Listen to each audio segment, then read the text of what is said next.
Voici ce qu'on appelle un alternateur. Ici on a l'ancien et ça c'est le nouveau. Et juste comparer le nombre de traits ici et là pour que ça passe sur la poulie. Ici et là. Le but de l'alternateur est de recharger la batterie après le démarrage pendant que le moteur est en fonction. Et aussi créer de l'énergie en supportant la batterie pour tout ce qui est électronique dans la voiture. Et si ton alternateur est mort, à ce moment, tu vas constater le voyant de batterie qui s'allume sur le tableau de bord de ta voiture en rouge. Les phares parfois peuvent s'affaiblir, la batterie ne se recharge pas.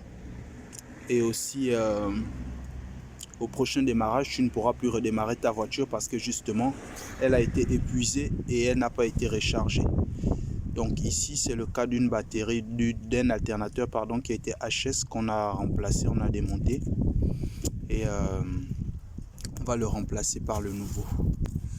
Donc ici, c'est un peu galère, c'est pas comme dans d'autres véhicules où on n'a pas cette tôle là.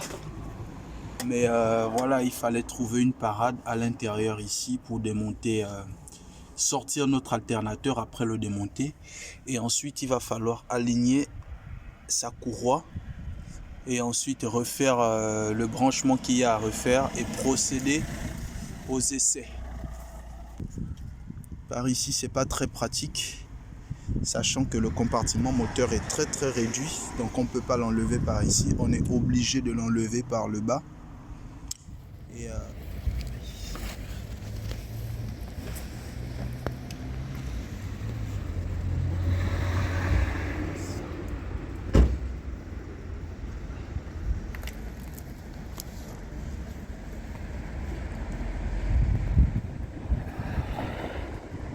oui.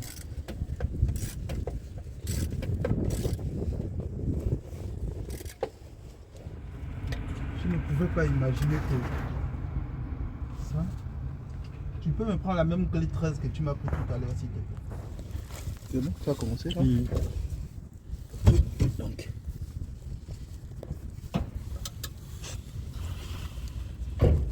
Tu fais monter. Donc on va ici. Bien faire attention que ça passe sur les dents. Ensuite, tu vas serrer ton tambour vers le bas. Attends. Bien le descendre vers le bas.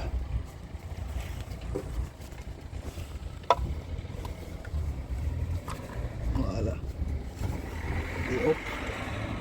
Et tu laisses. Donc c'est bon, tu t'assures que tout ça c'est bien dans les dents. Attention ici. Ouais. Et hop. Voilà. Ici c'est bon. Ici c'est bon. Tu peux enlever ta clé. Là-bas c'est bon, ça va, c'est bon. Il reste une chose, remettre la poulie là et la courroie qui est ici. Ça c'est la poulie qui entraîne la pompe hydraulique. Tu peux mettre pause, c'est bon. Donc, après remontage et remplacement de notre alternateur, là nous sommes sur la phase des tests. On peut constater que notre alternateur, à la base qui ne fonctionnait pas, fonctionne très bien car la batterie est en phase de recharge. Tout à l'heure, dans le premier essai, on n'a pas eu le temps de filmer. Après démarrage, ça nous marquait 11 volts. Ça veut dire que notre batterie était épuisée et elle n'avait plus la capacité de redémarrer. Du coup, il a fallu changer, remplacer l'alternateur et faire le test. Et là, on voit qu'après démarrage et quelques minutes pendant que le moteur a tourné, la batterie est bien en phase de recharge. L'alternateur fonctionne bien. On est à 14. Tu peux couper le moteur s'il te plaît. Si on coupe le moteur ici, On voit que là nous sommes à 13 et ça descend au fur et à mesure, ça descend au fur et à mesure, ça descend, parce que la batterie est très bien chargée. Et si on redémarre, démarre s'il te plaît, automatiquement la tension monte jusqu'à 14 volts, ce qui veut dire que notre alternateur travaille et fonctionne très bien. Donc voilà.